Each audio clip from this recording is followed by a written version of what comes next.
Hey everyone, and welcome back to Sip and Talk. Got your drinks ready because we're diving into something we all have in common, getting older. Cheers to that.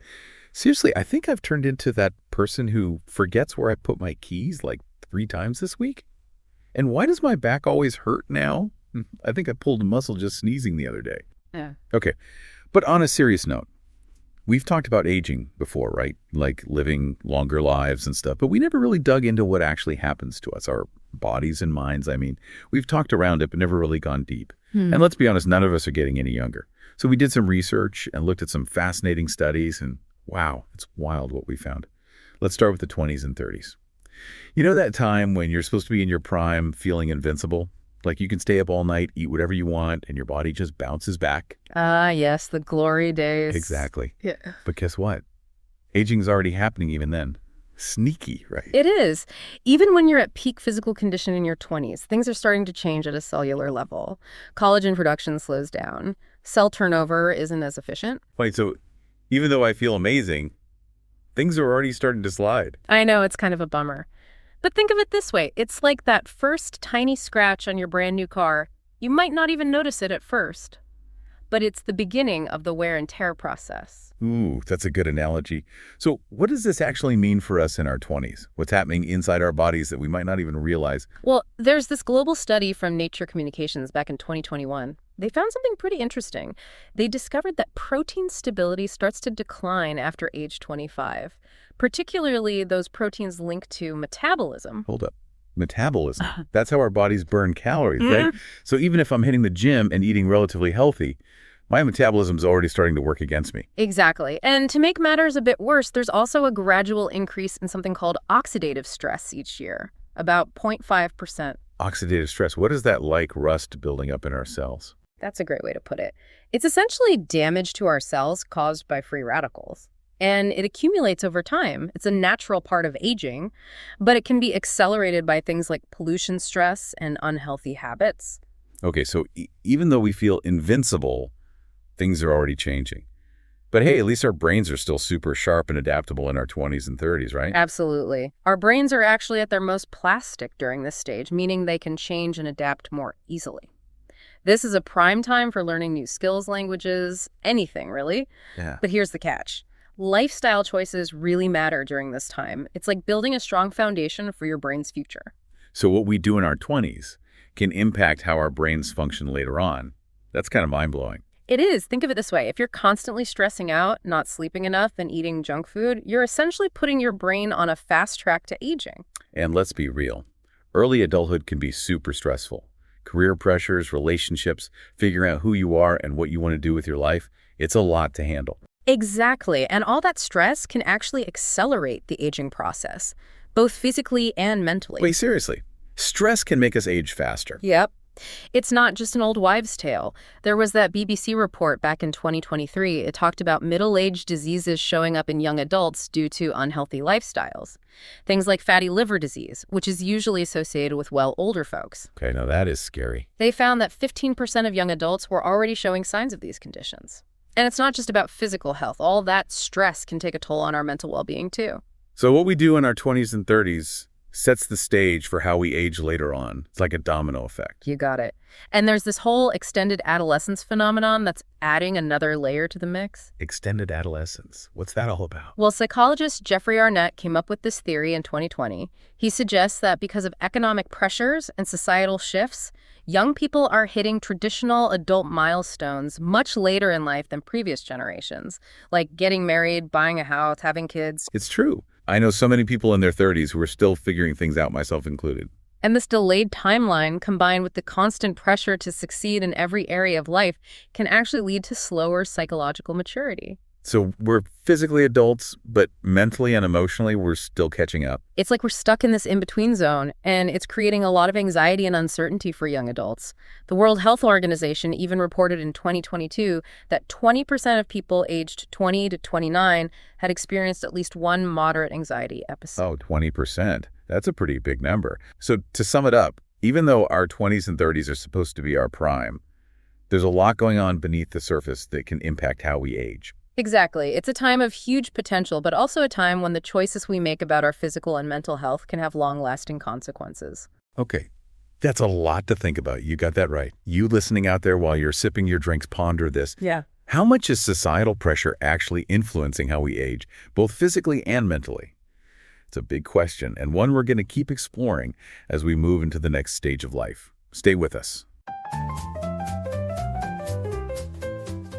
All right, we've officially entered the next decade. So let's talk about what happens in our 30s and 40s. This is when those subtle hints of aging we talked about start becoming a little more obvious, right? I swear I woke up one morning and bam, there were wrinkles staring back at me in the mirror. And don't even get me started on the metabolism slowdown. What happened to my ability to eat an entire pizza without gaining 5 pounds? I hear you. This is when those subtle signs of aging become less subtle and more like, hey, I'm here to stay. Remember that muscle mass decrease we talked about? It really kicks into gear during this time. We're talking a loss of 3 to 8% per decade. Wait, seriously? We're losing muscle every year. No wonder I feel weaker than I used to. Yep. And that slower metabolism. It often leads to weight gain, especially around the midsection. Plus, for women, there's the added factor of childbirth and hormonal changes, which can sometimes speed up skin aging. Okay. That's enough to make me want to crawl back into bed and hide under the covers. Don't forget, guys, we're not off the hook either. Remember those receding hairlines we joked about? They might make a grand entrance during these years. That's right. But hey, it's not all doom and gloom. Oh, there's good news.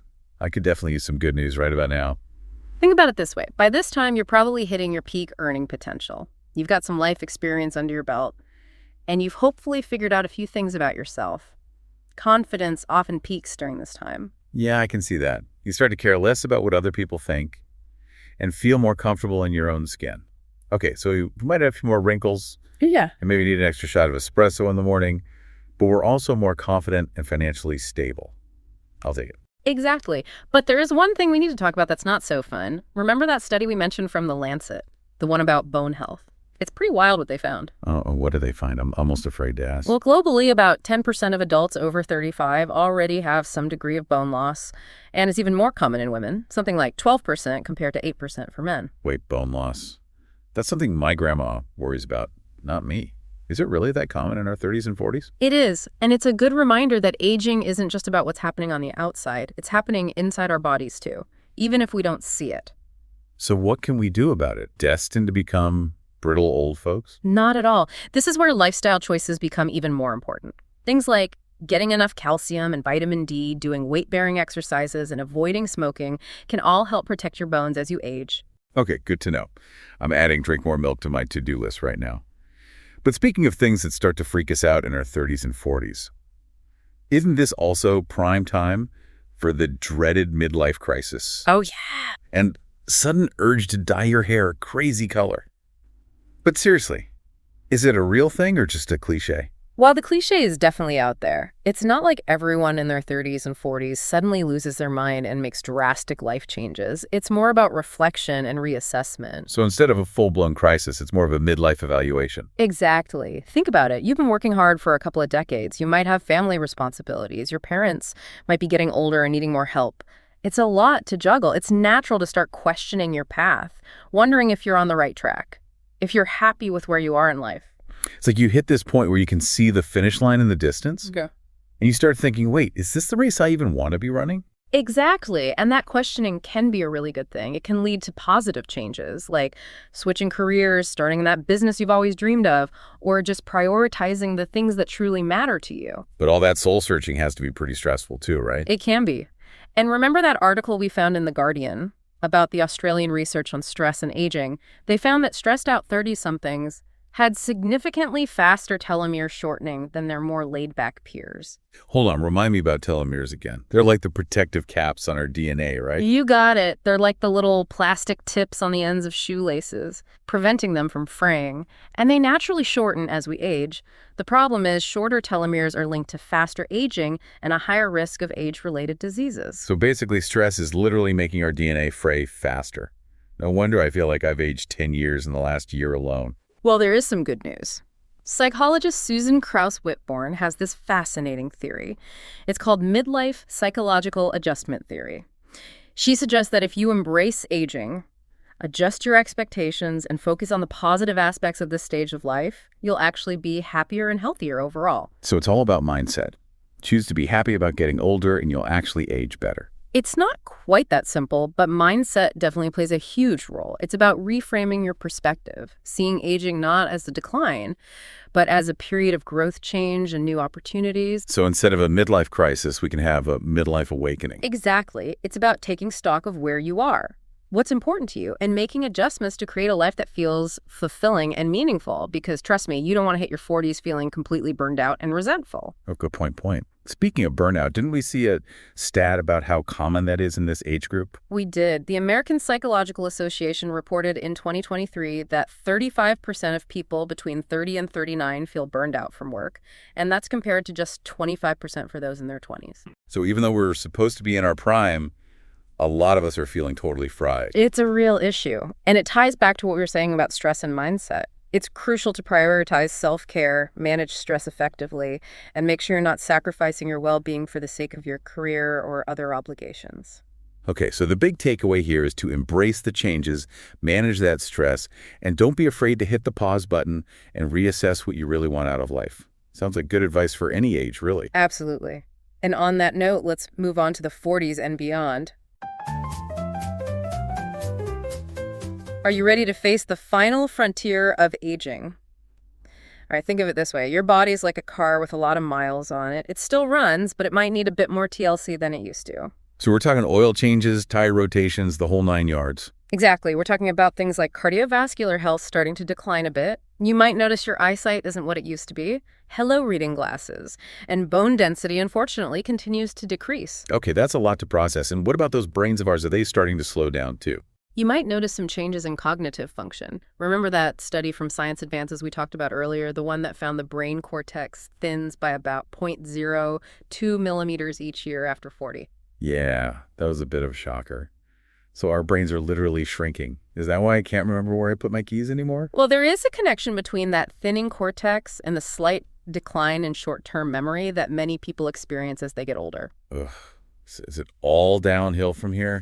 No hope for us seasoned folks? It's not all doom and gloom. Remember, this is also a time when many people feel incredibly fulfilled. You've got a wealth of experience and wisdom. You know what you want out of life, and your priorities shift toward things that truly matter. Okay, I like that we might have a few more wrinkles, but we've also got our priorities straight and know how to enjoy life. Exactly. And don't forget about all the incredible scientific advancements happening in the field of aging. Remember that New York Times article about that Japanese anti-aging drug that's supposed to slow down muscle loss? Oh, yeah, that one's supposed to hit the market in 2026, right? That's the one. It's still in clinical trials, but the early results are promising. It's not a magic bullet, but it could potentially help people maintain their muscle mass and strength as they age. Sign me up. I'll do anything to stay active and strong as I get older. But let's be real. These cutting-edge treatments are probably going to be super expensive, right? Most likely, yeah. The article mentioned it could cost thousands of dollars per year. It makes you wonder, would you pay that much to slow down the aging process? That's a tough one. It would depend on the benefits and side effects for sure. But let's shift gears for a minute. We've talked a lot about the physical side of aging, but what about the mental and emotional changes that happen during this time? That's a great point. It's inevitable that we start thinking more about our mortality, our legacy, and what we want to leave behind as we get older. You start to realize that time is precious, and you don't want to waste it on things that don't matter. Exactly. And psychologist Laura Carstensen has this really interesting theory called socio-emotional selectivity theory. It suggests that as people age, they tend to prioritize meaningful relationships over casual acquaintances. They focus on spending time with loved ones and doing things that bring them joy. That makes sense. It's like you finally realize that life is too short for drama and negativity. You just want to surround yourself with people you love and do things that make you happy. Exactly. But on the flip side, chronic stress or social isolation can be a real problem for older adults. The World Health Organization reported in 2024 that depression rates were actually a bit higher for people in their 40s and 50s compared to those in their 30s. Wow, I wouldn't have guessed that. So it's a balancing act, right? Embrace the positive aspects of aging. Focus on meaningful connections, but also make sure you're taking care of your mental health and staying connected with others. Absolutely. It's about finding that sweet spot, accepting the changes that come with aging while still living life to the fullest. Okay, so we've covered a lot of ground here today. The good, the bad, and the maybe not so bad when it comes to aging. It's a wild ride. But hey, we're all in this together, right? Cheers to getting older and wiser. I don't know about you, but I'm feeling a lot better knowing there's some exciting science happening out there to help us navigate this whole aging thing. Maybe we can all live to be 150 and still remember where we put our keys. Speaking of feeling young at heart, if you're looking for some adventure, maybe a sip of something good to celebrate getting older, be sure to check out our friend's YouTube channel, Mickytolife. It's all about travel good times and exploring the world, the kinds of things that make you feel alive no matter what your age. Thanks for joining us on this deep dive into aging. Remember, no matter what stage of life you're in, enjoy the journey. Cheers to that.